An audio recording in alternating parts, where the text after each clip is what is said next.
Good evening, virtual audience, and welcome. Thank you for joining us tonight.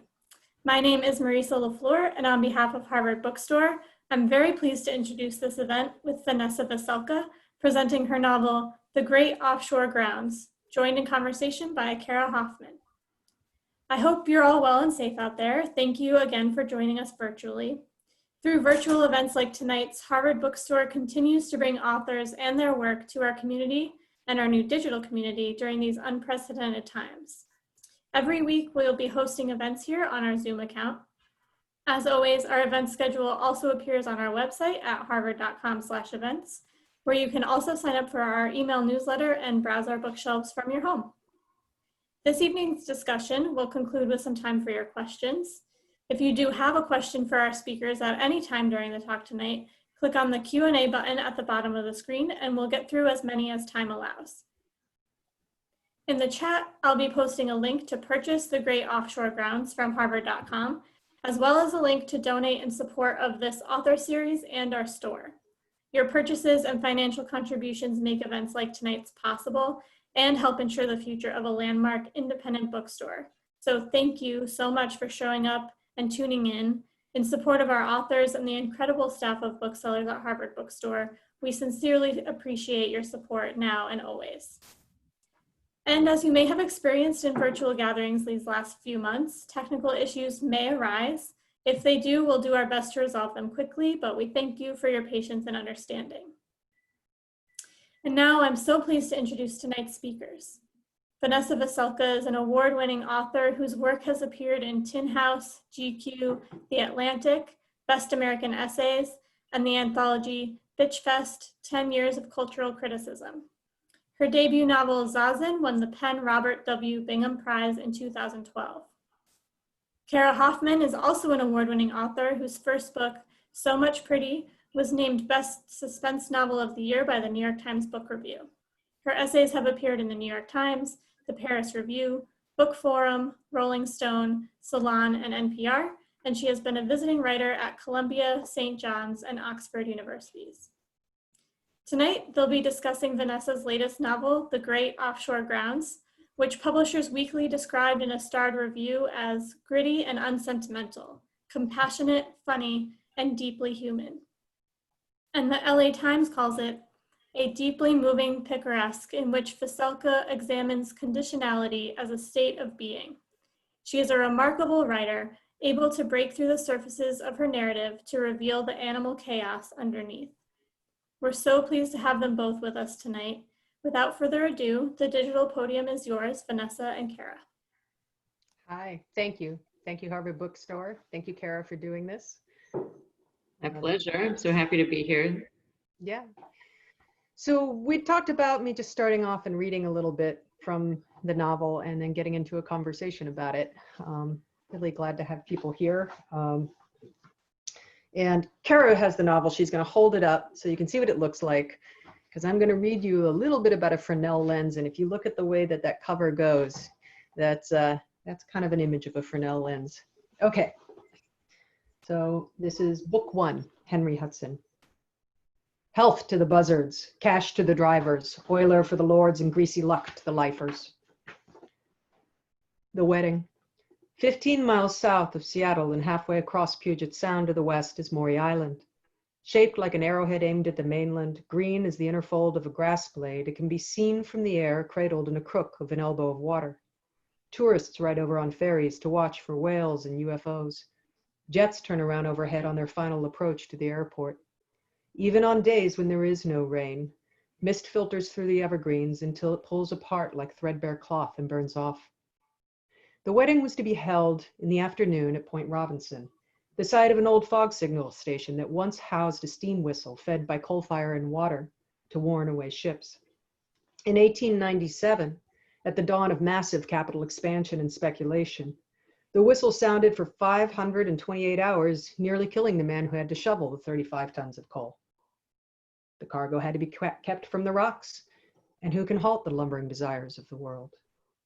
In 1915, the lighthouse, with its state-of-the-art fifth-order Fresnel lens, was built. Powered initially by oil vapor lamps, its beacon could be seen for 12 miles. The lens was the perfect manifestation of Victorian technology, replacing the simple flat lenses with faceted crystal domes. Prisms cut into tiers that made it both astonishingly beautiful and a breakthrough in optics. The Fresnel lens had a theoretically infinite capacity to capture diffuse light and, by way of internal reflection, cast it like a spear through darkness. It lit stages in celluloid, Polaroid shots, and retinas for ID scans. And on Point Robinson, it lit the Puget Sound. Back across the Sound in Seattle, Livy looked out the window of her basement apartment. Her father was getting married that afternoon, and though it was already late April, a cold, wet breeze still whistled through the gaps in the caulking, turning her skin to goose flesh.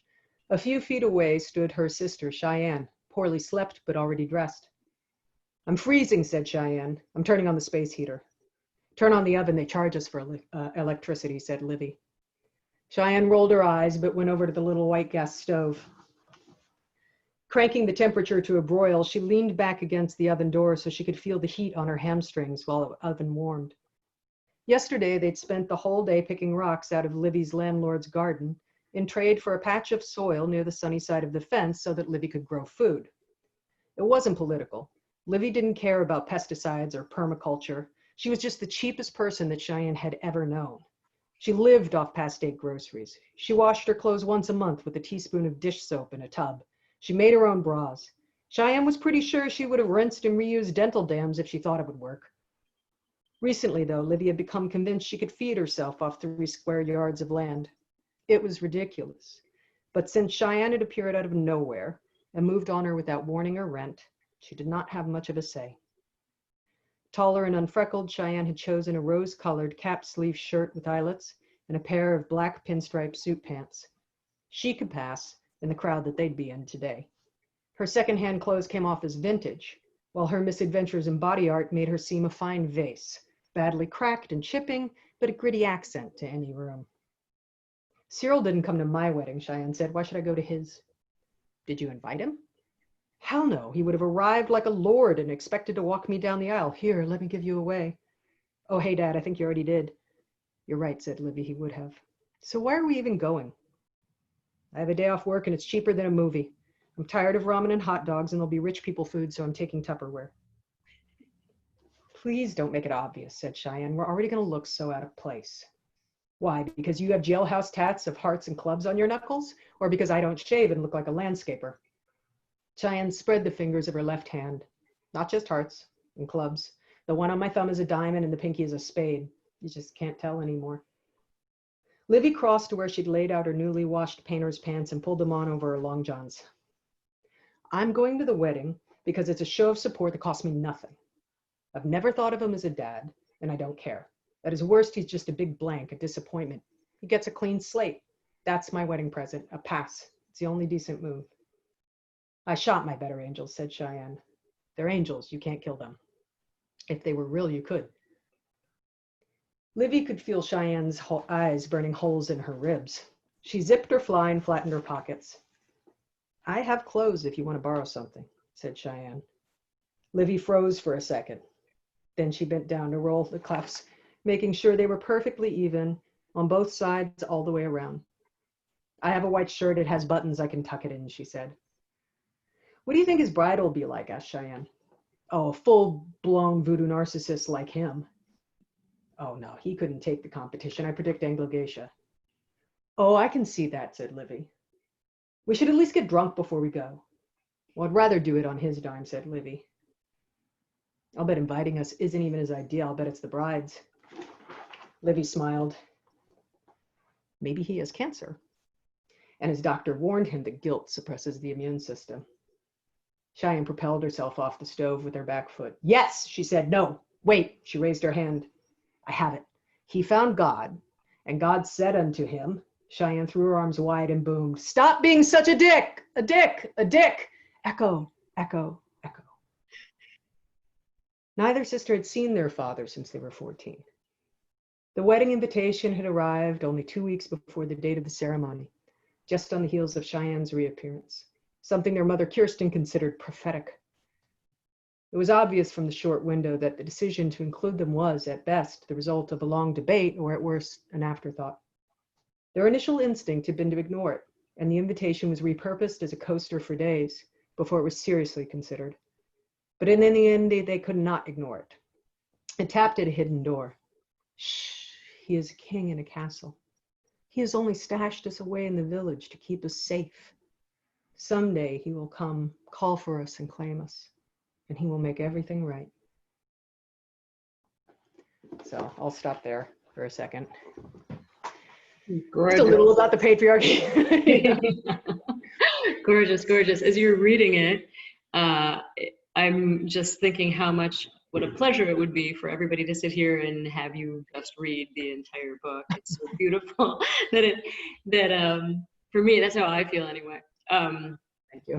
We're right off the bat thrown right into this amazing, tense situation with these sisters and all these unresolved issues around their family and all these mysteries and all these things that we need to figure out. I felt, as I picked the book up, that I was just swept up in it like a wave and had to keep reading. I've been talking about this now for the past several weeks, but this is the book I want to win all the awards. I think it's just absolutely amazing. Thank you. And so one of the things I wanted to talk to you about, and I think we see it right from the very beginning in looking at the girls, looking at Cheyenne and looking at Livy, how they are situated in this world as far as class and as far as the dislocation and the stratification that exists with class issues in general in the United States. And they, in their very own family, actually have this huge divide where they have this father who's very wealthy, who they have never really spent time with, and they have this mother who has raised them, who doesn't have money, and how the two of them are existing really through wit and guile, and just if you could talk a little bit about the development of this throughout the text of centering, really clearly centering class as what we're looking at here, that would be great. Yeah. Well, Cheyenne and Livy's family, yes, they're poor, and the mother is poor. The father has really been at a remove, and to be honest as well, in terms of the narrative, the way I viewed him, it was less. He's not a central character, I really viewed him in the kind of way that of the golden apple that gets thrown in front of the three goddesses, like that says for the fairest, right? And just starts the wars, except for this isn't a war between them, but this idea of one catalyst. And I think that the reason I'm mentioning this is that's an aspect of class as well, right? The fact that you have something precious, or you have something that there's not enough of, and you throw it in between people and you say you fight over it, right? And that begins the story. Mm-hmm. And that idea, I'm going to remind me to talk about labor in a second about this, because it goes right back to this, but I don't want to go that far that quick. I'll stay on point a little bit. But anyway, with these characters, they're living the inheritance of what was, there was the story of Cheyenne and Livy's parents are that Kirsten, who is the mom, was a teenager, late teens, who got pregnant, was in an open relationship, got pregnant. Another woman who was a friend of hers, same guy, got pregnant at the same time. He bailed on the situation, and one of them wanted to be a mom and the other didn't. And so Kirsten took both of the kids. And the two daughters don't know which mother belongs to which girl. And they've never had contact with the other woman. They've never even had her name.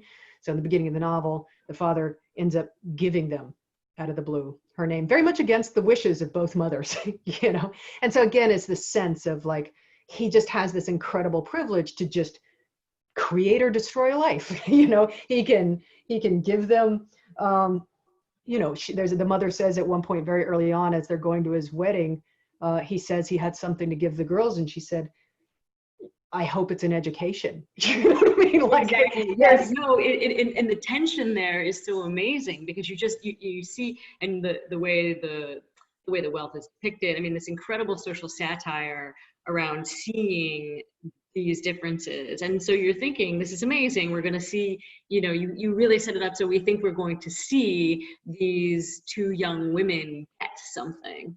And when they are just presented with this name, it's really incredible. Yeah. Yeah, and they are also very different in how they navigate class and the ways that they pass or don't pass. Cheyenne is much more concerned about passing and has tried to pass in various ways and tried to marry in and tried to find all the ways that you can go in, and she's failed. Like it's only made her more aware of the ways in which she can't cross that barrier. Whereas Livy's response is very much like, the hell with you, like, I don't need you. She's perfectly independent, perfect autonomy, like, just no interest. And so those things play out the way money affects every character in this novel, not just class and where they came from, but money and how they get from point A to point B, what they have to give up, what risks they have to take to do what they need to do for each other and for the world they're in. And so, class is throughout the novel in many, many ways. And people taking care of one another. I mean, the way that people are taking care of one another and the way that people are sort of refugees within their own families and their own lives. I mean, we have this brother character as well, Essex, who's kind of, a street kid, a neglected kid who gets brought home by Cheyenne when he's young and just sort of folded into this family. And he as well is another person who's he's struggling to make his way. And I loved so much, and Essex eventually makes the decision to go into the military, which is so common. I love the way that you show how this is something that people from the working class, people who are poor from the working class, this is a great deal to be able to go in. At one point he describes, I've finally found a socialist utopia. And it's the American military. And I can remember my brother actually saying the exact same thing, when he had become a paratrooper, and saying, it's absolutely, it was so accurate. And then this person becomes the breadwinner of the family through through getting money from the government, or having been trained to murder people and go and occupy other countries and do things like this. So, I mean, the complexity of it is really amazing to me, and you show how this is something that actually enriches their lives, in fact. Yeah. If you could, I don't know if you want to talk a little bit about, Yeah, the role of the government is interesting. I want to pick up on that. I'm actually going to read a section. It's not the same section, and then I may read something later, but we'll see. I'll keep it short. So the mother is also, when you think about it, they all have a role with like federal money and funding, and absolutely, because of the way that. So I'm going to read a section about the mother. And she starts out talking about the other mother, the one who chose to give up the kids, and that the girls are now looking for her. And Kirsten, who's this mother, is she's always cut her own deal with the universe, is how she looks at it. She basically takes the money that she can get in social services and she uses it to volunteer in all sorts of places she thinks the government should be funding and isn't. It's kind of how she makes her trades. What did she know about Anne anyway? That's the other woman. Even if she wanted to tell them, she knew Anne was a Buddhist, but not what kind. She knew Anne traveled extensively, but not how. Perhaps she'd married well or come into money. It was also possible that, cut away from children and the need to shell out money for a 2-bedroom apartment for 20 years, Anne had simply floated up into the realm of home ownership and 401ks, healthcare, and cars with airbags. Kirsten looked back at her laptop where several windows were open. All healthcare plans, none of them worth a shit. But she was tired of getting bounced on and off Medicaid every time some asshole in the legislature decided to redefine poor. Normally, she could weather the tides of eligibility, but not this time. Something was wrong and she didn't know what. Her appetite had flagged. She'd gone for her annual at the women's clinic and everything seemed fine, but she knew her body well enough to know that there was a change. She clicked through the benefits of each plan. Any pre-existing conditions? Oh, I don't know. How about capitalism? So there she was, wide awake in the blazing daytime, having scrolled through online postings, now sitting with nickel ads flayed to the classifieds looking for a job. And you can't just call anymore. That's a flag. You can't ask a reasonable question like how much will I make an hour or what shift? That's a flag. You can't even walk in and fill out an application. Everybody wants a resume. Whore out your personal charm just to wash dishes. A flexible team player with experience and a positive attitude, wanting to move ahead. She annotated it in her mind. Flexible, crossed out. No boundaries, no kids. Experienced, crossed out. Needs no training. Positive attitude. She crossed it out. Obsequious yet entertaining. Wants to move ahead, she crossed out. In responsibility but not pay. For years, Kirsten had made her own deal with the government. I fill out paperwork, you give me money to live on.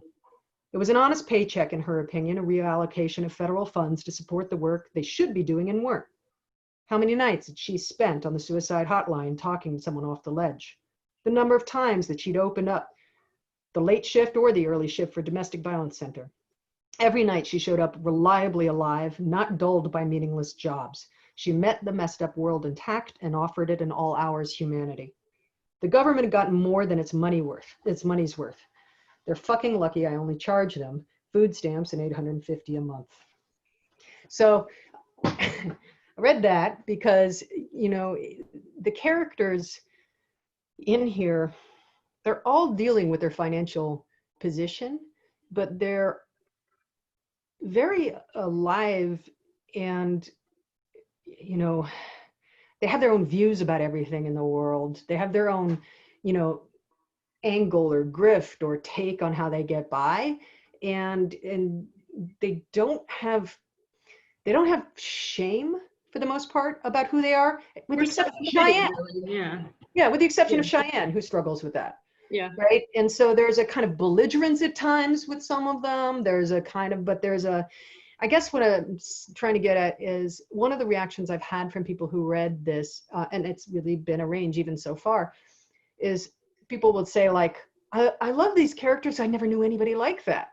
And then other people will say, oh my God, these are all my friends. And then other people, you know, so it's an interesting thing that people recognize or don't recognize themselves in this. And these are, you know, somebody said to me in an interview a couple of days ago, well, usually poor people aren't able to move around as much. And we think of them as being, you know, and these guys move all over. And I think that, you know, I said, well, they probably moved about 14, you know, not 14 times, but like probably 3 times a year they're getting evicted. Exactly. Like there's a way of people actually moved quite a bit. Yeah. constant movement in certain financial things, particularly with kids and like, you know, all of that. But all that said, the book is also like a sea adventure and like a lot of other things too. So, you know, well, which is also, it's kind of amazing. Like that's Livy's particular grift. She's going to go and she's going to work these fishing boats. And there's such an amazing tenacity, such amazing intelligence and tenacity of these characters, and so kind of quintessentially American, right? Like moving across the country and like this rugged individualism. And, you know, I mean, we're the people who, you know, like this country's founded on a genocide, and then we Americans dug people up and ate them. Pilgrims dug people up and ate them during a cold winter. And I mean, like the traditional, and you know, the Donner Party, all of it, right? And this sort of the traditional ideas of who Americans are and what they will do to survive. And we see this family like doing sort of amazing kinds of things like with their sort of wit and to survive, and also with luck, like sort of with extreme luck. Yes. And extreme bad luck. And I think you bring all of these forces in together in a way that it's incredibly, it to me feels extremely accurate, particularly of working class people.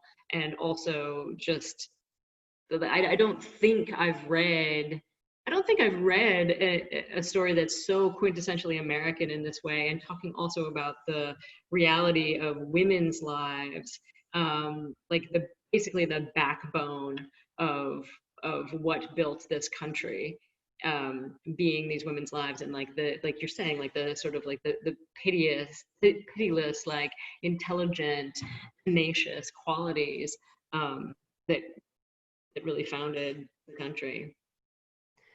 Yeah, and I mean, this question of founding comes in the book a lot because I think, for reasons that probably anybody on this would understand, really conflicted feelings about America, the project of America, what it means, what the myth means, which myth, who made it up, who gets to tell it. Like, all of those things are so problematic and they're so intense. And yet I was wrestling with my own, what is it is unique about this country? What is it that is to love? Is there something to, I mean, like, I was asking all these questions as honestly as I could, through 1,000 lenses, trying to figure out. And you give us a haunted landscape. I mean, quite Right. literally a haunted landscape. Yeah. Yeah. Because I thought that was my sense of it. There was just no freedom. There's no freedom from history, right? Like, there's no freedom from that haunting. And so on the one hand, the world of the novel is very aware of that. On the other hand, the characters are moving through it in their own alive ways. That it's, that I guess what I'm saying is they're not sitting there thinking extremely directly about this, but their lives are political, even though they are not necessarily particularly political, and some of them are apolitical officially in the way they view themselves.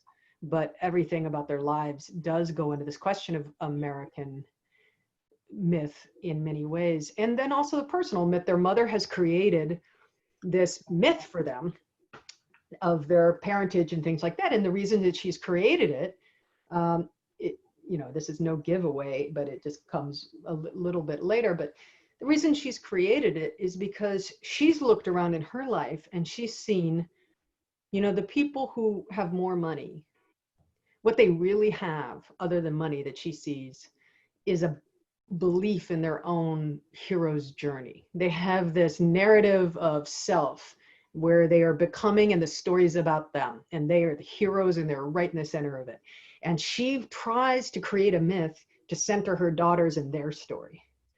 And because she thinks that that's what's going to allow them to expect to have something great and to not take less. Like, she thinks that she's creating something where they can pass, where they can have that same kind of, and so a lot of the book is about sort of deconstructing those myths as well, and like where they completely unravel. And there was a line that got cut out. It was the very, very last edit that went through, and somebody just complained to me about it who had read it. And I remember why it got cut out, but it was very at the beginning where one of the sisters said something and said, "I'm going to go back in time and kill Joseph Campbell," right? Like, and it was just like they were talking about their mother and that kind of thing. Those questions of myth and place and haunting in America, and how you come to terms with any of it, and also try to live like a breathing, free animal on the land as much as you can, it's in the DNA of the book. Absolutely. Yeah. And yeah, really interesting. We're at about half an hour mark now. Maybe we'll speak for a couple more minutes and then do Q&A if that sounds okay with you. If we have people who have questions and they want to talk about the book if they've read it, or ask questions of Vanessa. I'm looking at some of the things that I took a million notes here. I know one of the things I wanted to talk to you, you and I spoke a little bit about it on the phone, or the Zoom or whatever the other day, where you were talking about Cheyenne's journey, because this is a road story too. Yeah. And you were talking about Cheyenne's journey as mirroring the journey in Heart of Darkness. And I wonder if you could talk a little bit about that. I mean, I found that so interesting. Yeah, I mean, it was part of it is that when you're writing a novel, particularly one that you've been writing for a really long time, you can start to really go crazy because all your friends are imaginary and like, you know, you're spending more time with them than other people in your life. And like, at least I start to have these ways that I have jokes within myself that I'm talking to myself in the book about. And they're not really things for other people to find. They're really things that I'm playing with myself around. And, you know, for all its deep problems, you know, and all the complexity about Conrad, there is a fascination that I've had about the way he sort of, Edward Said called it like a nihilistic knitting machine that is forever becoming, right? And that his idea, yeah. Said was a big, you know, Conrad fan, and he wrote a lot about it. And he talked about this like heart of nihilism, like that his dominant expression was nihilism. Sure. You know, that there was this meaninglessness that was constantly being knitted away without shake. And that is not in the book per se, but that sense of danger and of going towards a person who may or may, that you're fascinated with, who may or may not be a good person, who may or may not be, you know, that you've heard all these things about, that you have all this, you know, intrigue about, and they may or may not be, and what you'll do to get there, and everything, you know, as you go upriver, you know, and you go to these places, and then there are small jokes in it that are just parallels because, you know, from Apocalypse Now that shows up, but that's, you know, there. But I think that other writers appear in this in my conversation. The way it was explained to me was there's this term Dunstkreise, which basically means like mist circle in German, you know, but it also means sort of the points by which, or the constellations by which you navigate in terms of it can be the people that you are your artistic members, the people you were in conversation with. So they're not bound by time. They're not bound by genre. They're not bound by anything. They're the people that you orient, you know, the audience in your head or the conversation, right? And when that idea was explained to me by a friend of mine, I thought how I really started to think, well, who's in that, you know? And it is something that, you know, that can be, you know, your grade school teacher, and that can be Sartre, or that can be, you know, I mean, that's going to be a variety of things. I mean, but in this, you know, I also definitely was thinking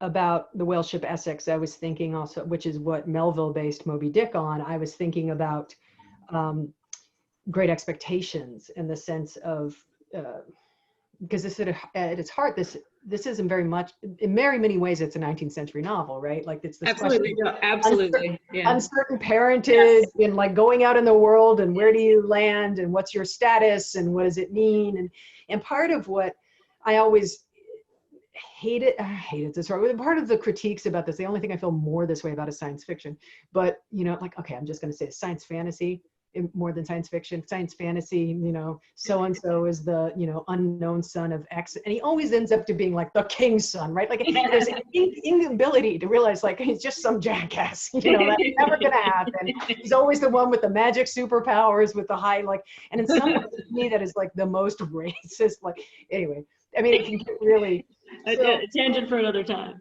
Yeah, a tangent for another time, but I mean, it's also true that is the 19th century novel, is that you find that so-and-so really was the last, you know, remaining relative of so-and-so, and will inherit the thing. And so, and I'm not going to give this away, but I say that idea of a will, that idea of a testament and what's left, is also something that I wanted in the novel.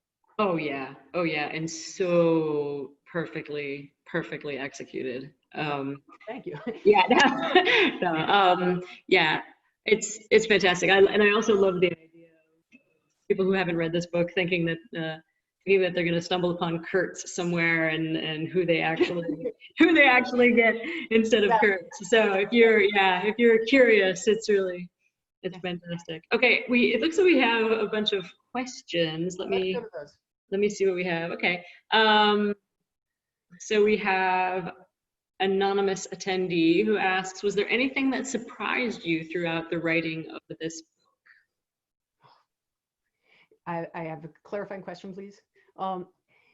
Many things, always, but do you mean that surprised me about what I was writing about, or that surprised me in terms of the process or the turns it took inside the book?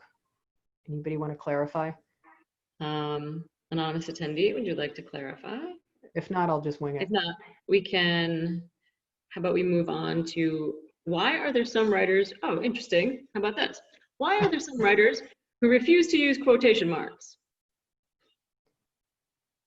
Interesting. I did not know that was anybody's hard line or hill to die on. Not sure I'm aware of that either, but I guess I can imagine. I'm thinking.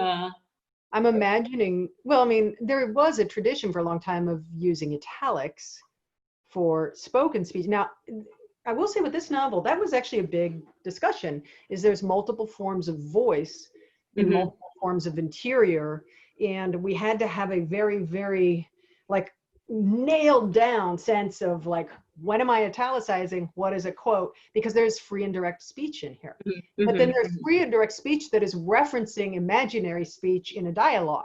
So how does that get, so we went through a bunch of nerdy stuff and to figure out exactly what the logic was. And what I find in things like that is I write by sound, and I write very much instinctually. And what I saw in my first novel was when they did the style sheet for it, somebody had written up like she always punctuate, like she had actually broken into a system, what was instinct to me. And I was like, I have a system. Like it was really clear. I was like, see, I knew I had a system, but it's not like, and so it's the same with this when my editor started saying, well, this makes no sense. Why can't it be that? I'm like, no, it doesn't work that way because it's this thing. And the rules got very, very fine and specific, and they held. There are only 2 sentences in the whole novel that we kind of like, that could go a little bit on this way, a little bit on that way, and we made the call. But that question of how do you talk about speech? Who owns speech? How does it get quoted? What is it quoted into? There are so many things I think about story ownership that come into that. But there's a lot of times I'm always finding as a writer myself, I want more registers.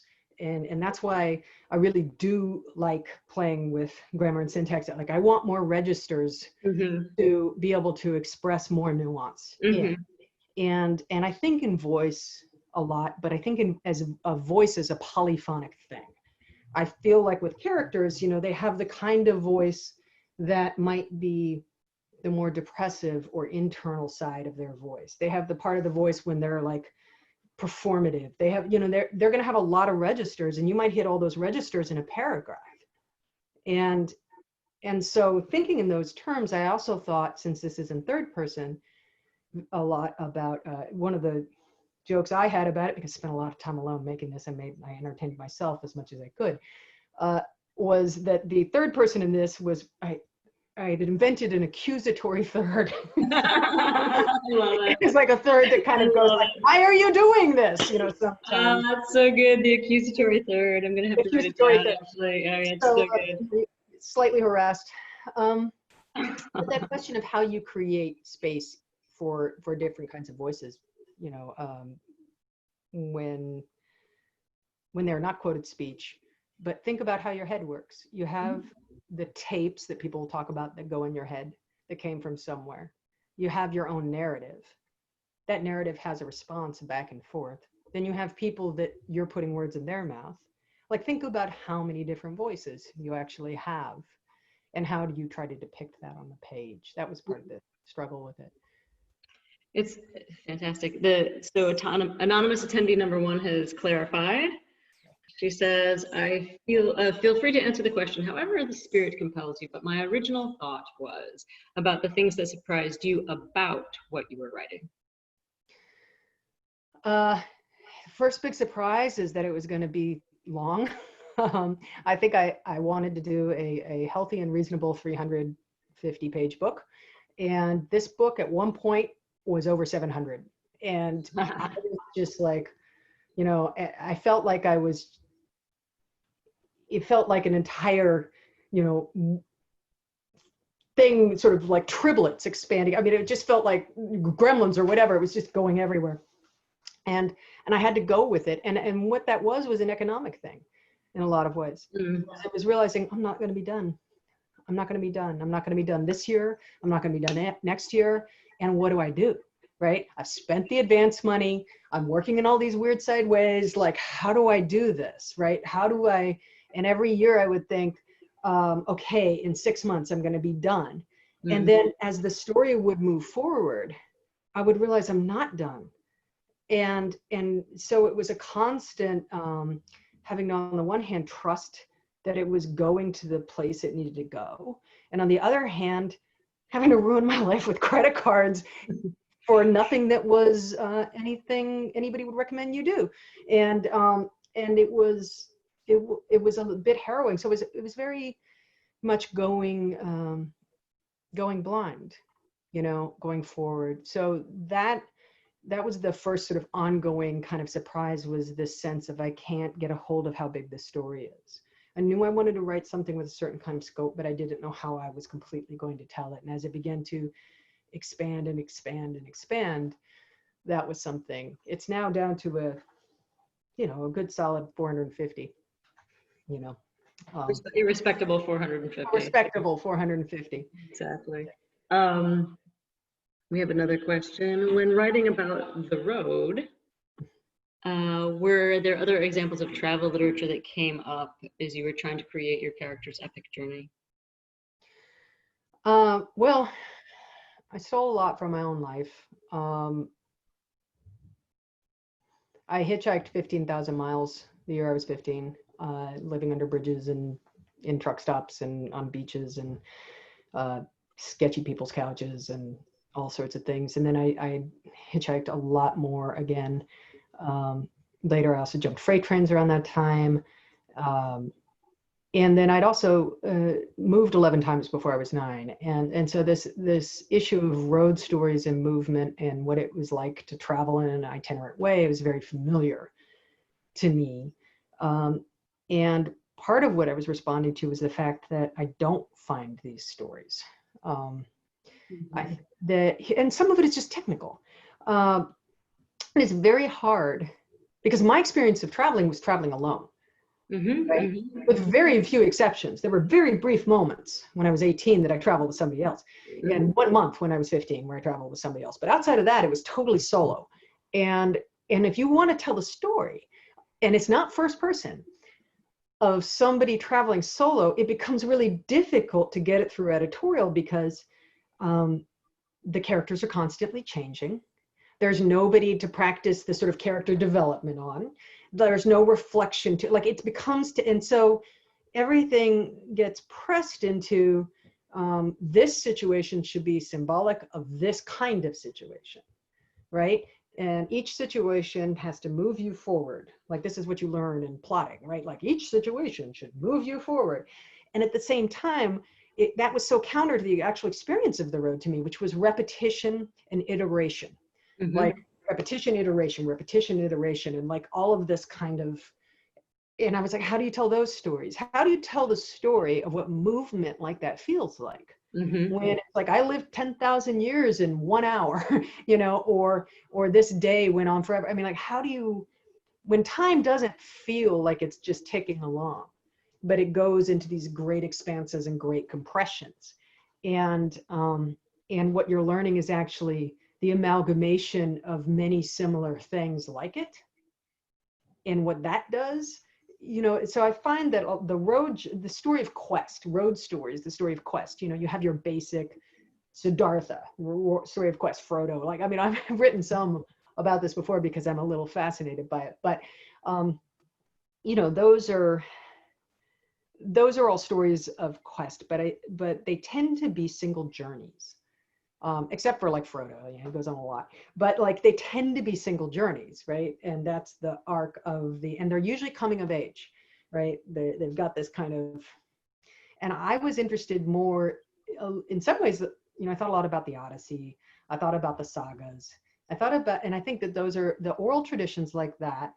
They were more natural for actually describing road experiences, because the characters that appear, someone similar will appear another time.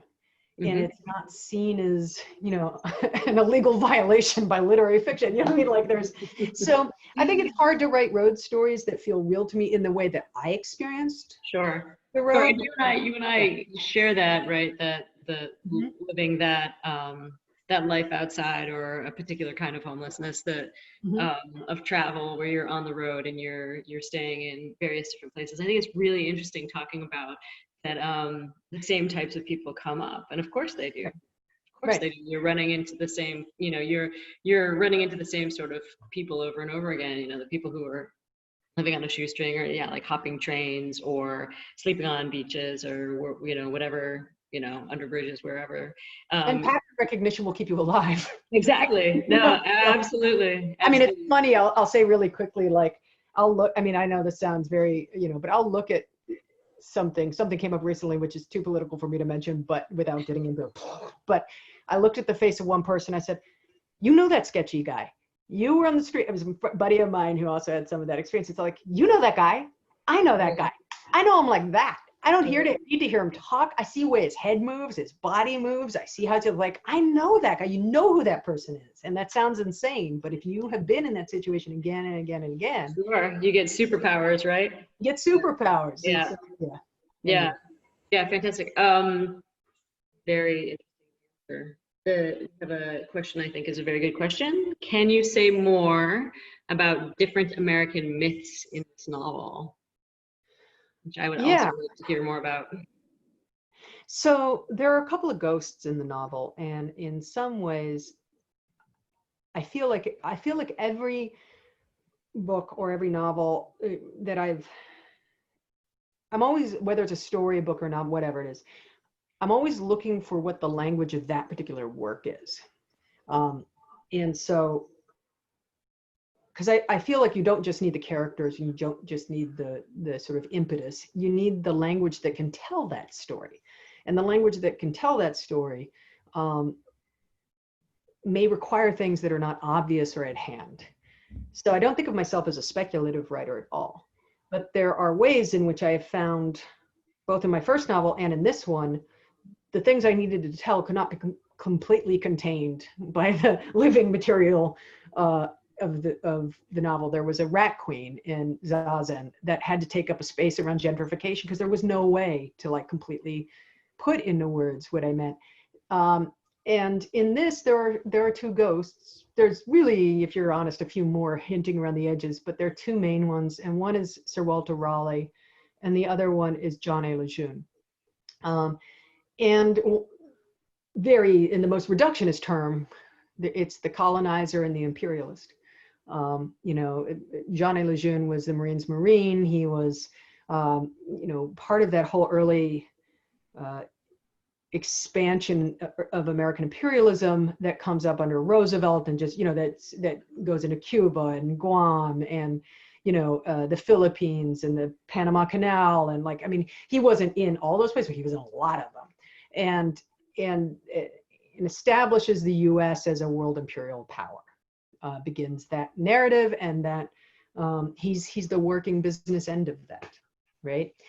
And then with Raleigh, he is insane, and I was fascinated with Raleigh because he, you know, Roanoke is something that I think, particularly if you're a kid on the East Coast, you wake up kind of, you know, I mean, you grow up kind of fascinated with when you're little, right? Or at least I did. It was like Misty of Chincoteague and Roanoke were like the things that haunted my 6-year-old mind. And this idea of spookiness and of lostness, and it wasn't, and with Raleigh, he goes and he invests. He doesn't care about anything he's doing. He's just he's just a corporate, but the corporations haven't really existed yet. And then the corporation's getting invented. And so he blows it with Roanoke because he tries to undersell like everything and cut off. He doesn't supply it well enough. He doesn't check well enough. Like, things happen. It all goes to hell. He loses all the investments. But the corporation's being invented. And so all of a sudden there's this new, think about it if you saw it from the beginning, this new creation of imagination that is a blame-taking body that will protect you from any damage, but allow you to function like a ghost or an entity in the world with incredible power. Like, so complicated. Yeah, and so Raleigh is like, oh, I figured this out. He begins to do other missions. Yeah. Eventually he sails for El Dorado and he gets his head cut off later, but it's like there's not related. So Raleigh's in the novel, and because it is stolen land, because it is his obsession that there's always something that, to look at everything through money, to look at everything through like, to not see the meaning of anything he does. To constantly be looking for the next venture, it kind of comes into play. To not see the humanity in anyone. This really goes to the heart of like, to have no empathy, to not see the humanity in anyone, to be. And he doesn't have empathy, but he ends up having terrors. And maybe that's just my wish for people who don't have empathy. But I don't know. But he, I don't think that's wrong. But he, so he's in there. So the American myths, the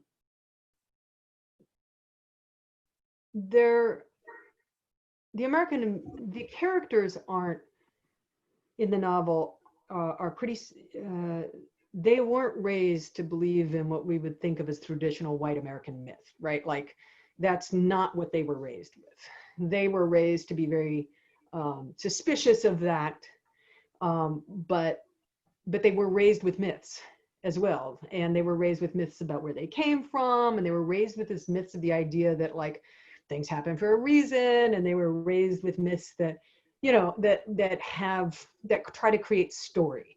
And I'm also, just to interrupt a little bit, I think we have the American, I guess not myths, but the sort of historical sense of witches, right? Covens, witches.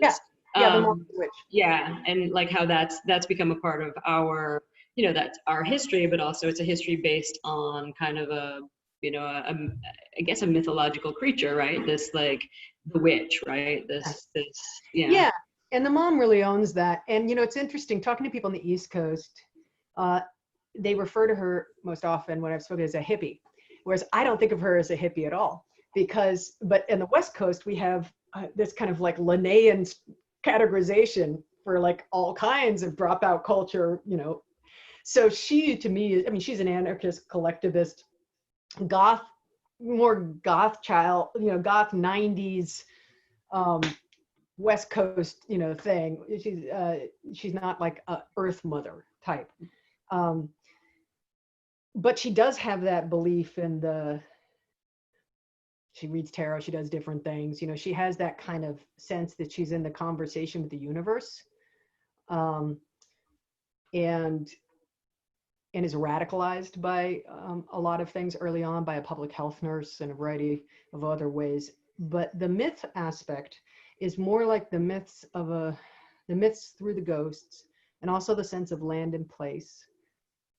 They haunt the narrative throughout, so that when Livy and Cheyenne or Essex or anybody is sailing through someplace or driving through someplace, it is as if history is watching sometimes. My editor said, and he didn't always mean this as a compliment, but he said this, the voice of parts of this sounds like all history ruminating on itself. And I'm like, that's what I want. And he was like, and we have to kind of get it right. Because so there's a kind of you're like, thank you so much. And he's like, actually, yeah. He's great. He's fantastic. So there are a lot of the myth of, I would say that the myth for each person is a little different. For Livy, it's the bootstraps thing is really deep in her. This idea that if she just works hard, she'll get what's hers, and you don't complain, and you do your work, and you don't need anything from anybody. And she's really kind of just And her sister, of course, is the world's most efficient freeloader in many ways, you know.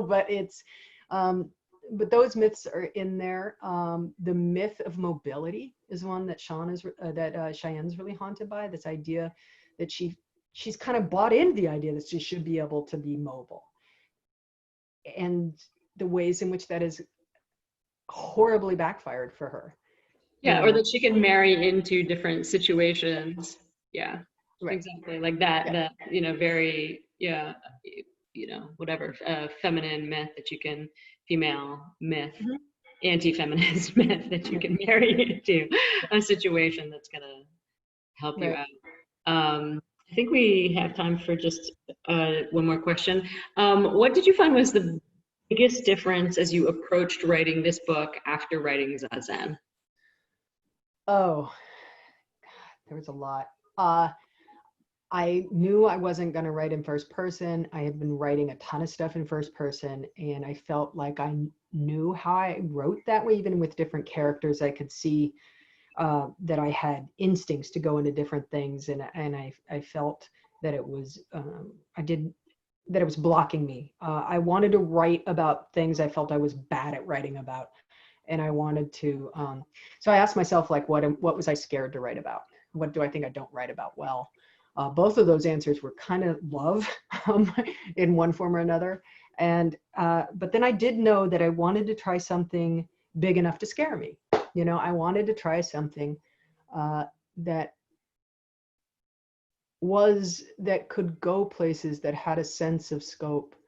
That I loved a lot of 19th century novels. I did, you know, they affected me so much, and early 20th century novels. And I wanted to try to write something that made me feel the way those books felt.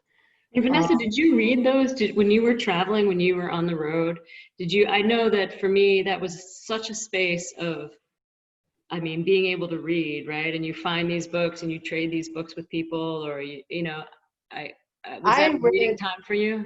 I read almost every big book of those years between 15 and 19. I read War and Peace between windows at a peep show. Yeah.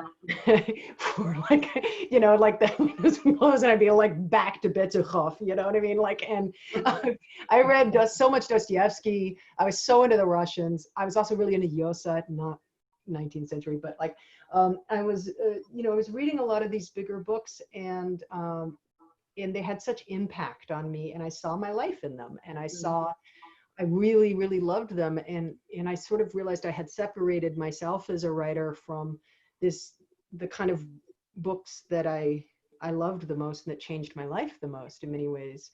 And what I saw in that was fear, that I was afraid, would this be too sentimental? Would this be too vulnerable in this way? Like, you know what I mean? Like the risk of trying to write something that's bigger that way.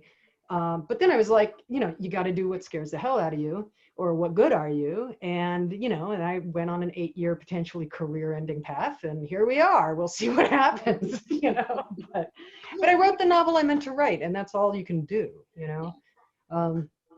Yeah. And the novel I wanted to read. So well, thanks. Yeah. See, that's the thing. The novels find their people, right? And that's all you can ever ask. And if that's 10 people, that's 10 people. Absolutely. You know, and that's enough. Knopf may not feel that way, but I feel that way. So, anyway. Fantastic. I think we have just, are we, yep. You can do one more question if you'd like to. Sure, if there's one more in there. Yeah, this is from someone named Annie, who says, I haven't read the book yet, but I absolutely will. Could you talk a little bit about the concept of sisterhood between women who are not related but function as? Yeah, I would say that in the novel there are the two sisters, but there are also the relationship between Kirsten and the public health nurse Margaret, who kind of radicalizes her when they first meet. You know, the age difference feels really big because Kirsten's 15 and Margaret's like 25, you know, and she thinks that she may as well be 40, but like really they are, through their lives, have a relationship that is insanely deep. And in that relationship, as with the real sisters, there's a stuckness to it. There's an inextricability to how they've sort of come up. The depth of communication, and I think, to be perfectly honest, some of the relationships that are women to women in my novel or my stories or things like that, I've had to imagine. I've had good women friends, but those kind of relationships in some ways are ones I've longed to have more with, because most of my really close women friends like that, well, first of all, I have the women that I like to hang out with the most have tons of stuff going on too. And so it's just really hard sometimes. But even when I was younger, when I was traveling and things like that, finding a friend like that felt like falling in love. And it was very, very intimate and very intense and very, just connected at the blood level. And those relationships then, when they, like any other love affair, if they fracture or people just go in different ways, or one person grows into a different direction, one of the things I find really hard, so I think there's two different like big categories of those kind of relationships. One is that sisterhood that people experience because they were friends from a very early age over many, many, many years. And then there's the experience when somebody like meets somebody at a certain time in their life. Maybe they're both young mothers together, and it goes in that way. And then there's the kind of like, you're in jail together for one night. that's the kind of sisterhood I'm like, I do best. Like, it's just like, okay, we both ended up in jail and we got to figure out how to get out of here. Like, that kind of thing is like, and I think that these sisters are a little more like that. The real sisters in the book, but I think that the mother Kirsten and Margaret are more like the other way. Their relationship goes over a very long time and has these key points where decisions are made, and they are the person that each other trusts.